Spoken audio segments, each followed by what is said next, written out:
Hey, and welcome back. Another Turtle Talk episode. We're going to be wrapping up the last of our SDCC exclusives that we picked up. This time we're going to be focusing on the Loyal Subjects line of Best Action Turtles. Now, in the past, I've shown you some characters from this line, and what we focused on have been the arcade versions of the figures. They have standard releases as well.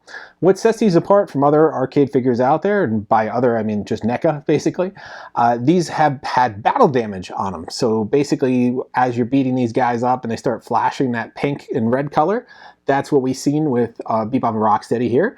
Krang, of course, in his arcade damage version, he was flashing yellow, so we have that version of Krang. So it's kind of unique. No one else does that. They've done a arcade colors version of the Turtles, as well as an arcade colors mashup of the Foot Clan soldiers. But now we got our latest release, moving beyond from the TMNT arcade game to Turtles in Time. We have Tokka and Rahzar. So this was an SDCC exclusive. You can pick these up, though. We'll have links where you can get them elsewhere. So these are their arcade colors. They're not flashing damage. And you can see them in their boxes here. And basically, they mimic the other style of boxes where you get to see the pixelated version of the character. And you have fun little call-outs, like when they're focusing on their articulation, you have this little dialogue box up there in the corner that looks like something out of the arcade game. Same with Rahzar here, again, the same pixelated call-out of the character and his little accessories and that fun little arcade deco style for the box. Although the back on them, the characters I could see here is the portal scene from TMNT arcade game. These were actually in Turtles in Time in the pirate ship level. And if you're like, wait, Nick, the pirate ship level? Come on, I played this game 100 times. I know that's Bebop and Rocksteady. I know NECA released a pirate Bebop and Rocksteady. Well, you're right and you're wrong, because basically that was from the SNES version. In the original arcade version, it was Tokka and Rahzar. On the pirate ship level. They weren't wearing any costumes, just straight up Tokka and Rahzar coming at you. So there have been differences between the two games. Of course, Slash was only in the SNES version. Rat King is only in the SNES version. But in the original arcade version, we have Tokka and Rahzar, we have the Pizza Alien, we have all sorts of, or Pizza Monster, whatever you want to call them. We have all sorts of differences in bosses between the two. But these guys are, from their look, on that pirate ship level. So we're going to check them out and see how they kind of compare to the previous arcade version releases of these figures. We're going to start with Tokka here.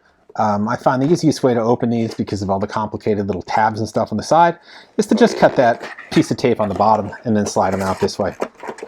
This way there's no fuss and you're not mutilating the box if you care about preserving that. So in addition to the figure here, we get a little card with the pixelated version of the character and then the figure version of the character on the back. I think that's been consistent with the other characters as well. And they just have this form-fitting plastic right on top to hold them in place. That way they don't need extra little tabs, which I hate, to hold this figure in, so you could easily get these accessories out.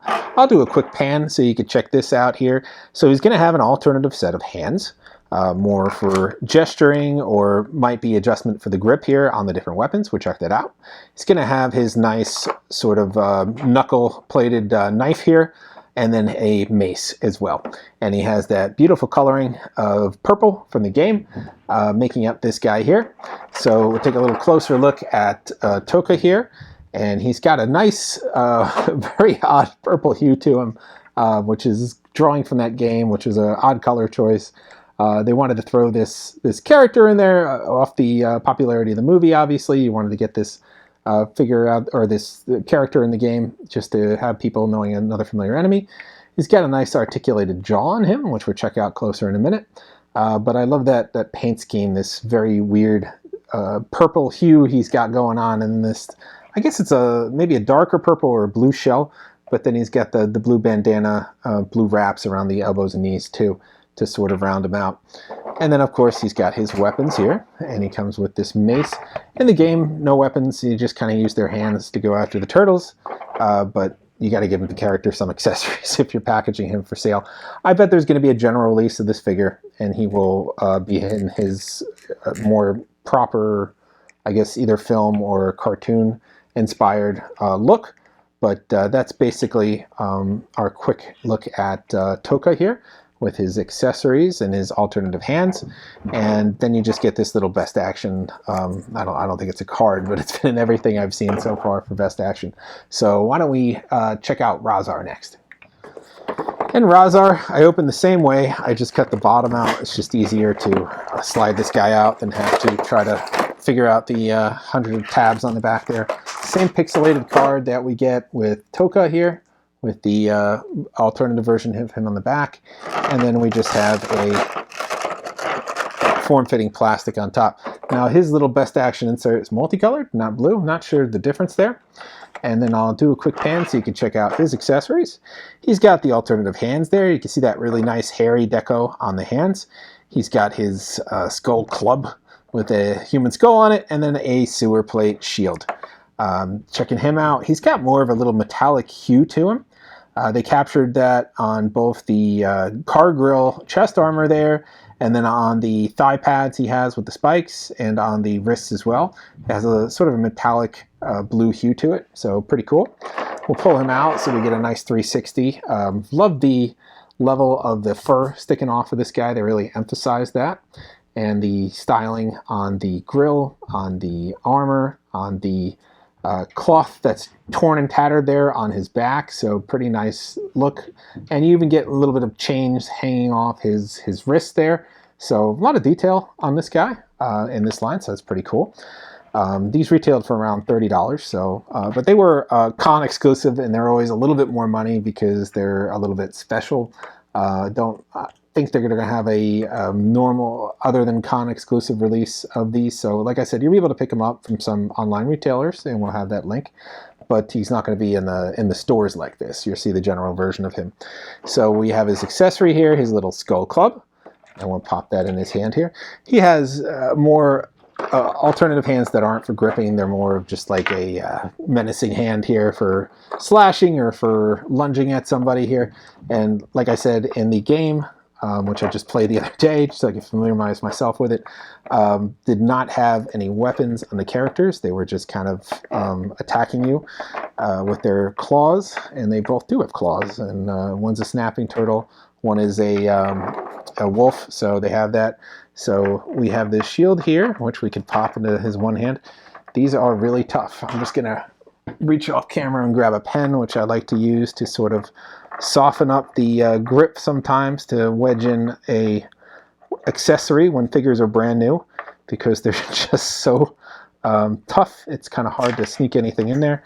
So I find just opening it up for a little bit will help you get that accessory in before it completely closes itself around the figure. Just a little trick over time from playing with toys. And since pens are kind of angled, you don't have the biggest part at the bottom, so it's easy to do that without completely ruining the figure. I do that a lot with Star Wars Black Series too, because those hands can be difficult.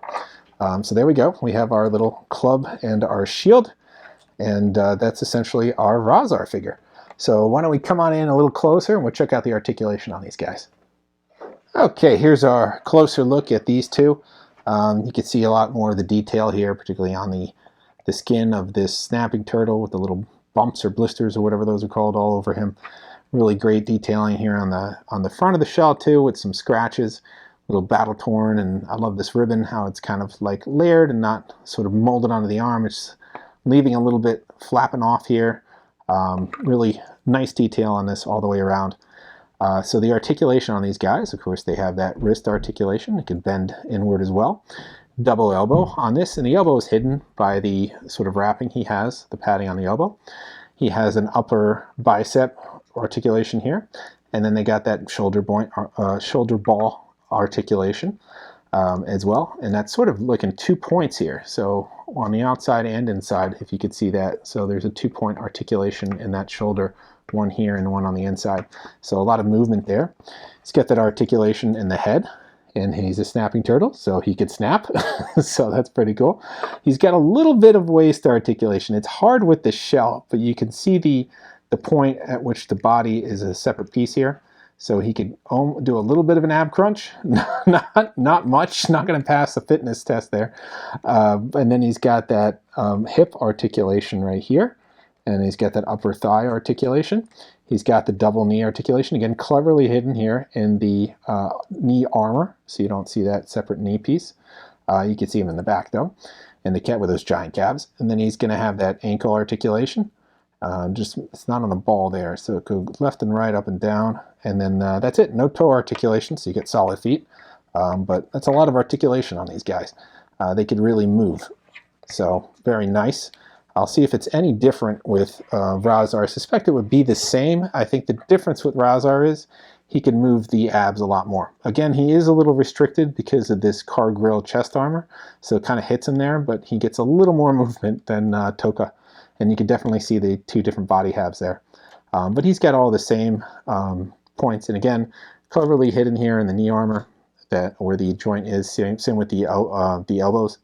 So everything is sort of blended into the character to minimize the appearance of joints, which is really nice. And then he's got that massive jaw that also articulates here on the front with that really nice face.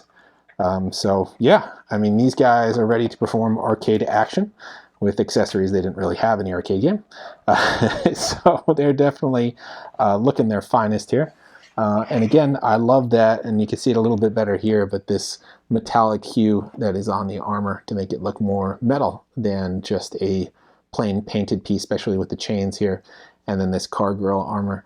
This grill could have been a little bit chromier, and it would have been looked a little nicer, but all around, I think they did a decent job here, especially with the sewer lid that has all these slash marks on it from battle. Same with his chest piece, also has slash marks on it.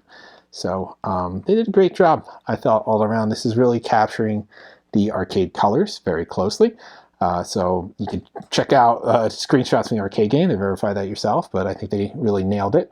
Would have been nice if we get an arcade damage version. I bet that's coming up in the future. They got this mold. They're probably going to do multiple versions of it. So this is just the arcade colors version again, not the arcade damage version. All right, and that wraps us for our look at the Loyal Subjects Arcade Colors, Tokka and Rahzar, the SDCC 2023 exclusive. That was a mouthful. This is our last exclusive we're looking at from this year's Comic-Con, so we'll have to wait until next year to take a look at some more exclusives. We covered a whole lot. There are a lot of other ones, obviously, we didn't get. So, you know, just when we had the time to pick up what we were really interested in, most of it was Turtles. There are really cool TMNT exclusives at Comic-Con. So this is the latest in their line. There more than likely be a general release of these guys. Like I said, they retailed for about $30 a piece. That was the special arcade packaging and whatnot. I guarantee there'll be a standard release of these, whether either in comic colors or not comic colors, cartoon colors, or in movie colors. So be on the lookout for those. We'll have links up if we can find these guys still available on fan channels. You could pick them up if you're interested. I think this line is pretty cool to do this arcade line. I prefer the arcade damage just because it's a really unique take on the Turtles, harking back to the arcade, because there are some other arcade character figures out there. But this is, I think they're the only company to do the arcade version of Tokka and Rahzar. I'd have to double check. I don't think NECA did Tokka and Rahzar arcade. I could be wrong. But they focused on the SNES version of Turtles in Time. So you can see Bebop and Rocksteady and Slash and all that out there, and Baxter Stockman and whatnot. But I don't think they did Tokka and Rahzar because they were focusing on the SNES version. So this is the only arcade set, I think, for these two at this point. So I might be wrong. Let me know in the comments if I'm wrong. So that's all for this time. We're going to be having many more Turtle things. I've never really gotten to the Super 7 Ultimates Turtles. I will be doing that now. We got a lot of them, so we'll start getting through those in the weeks. I'll start with the more recent releases, and we'll work our way back as we head toward the release of the Ultimate Party Wagon, which looks really awesome, honestly, after seeing it at the show. So that's all for this time. Like, subscribe, and follow. We're going to have more Turtles. We're going to have more everything else as well. So keep checking back for whatever is part of your fandom, and we'll see you guys next time.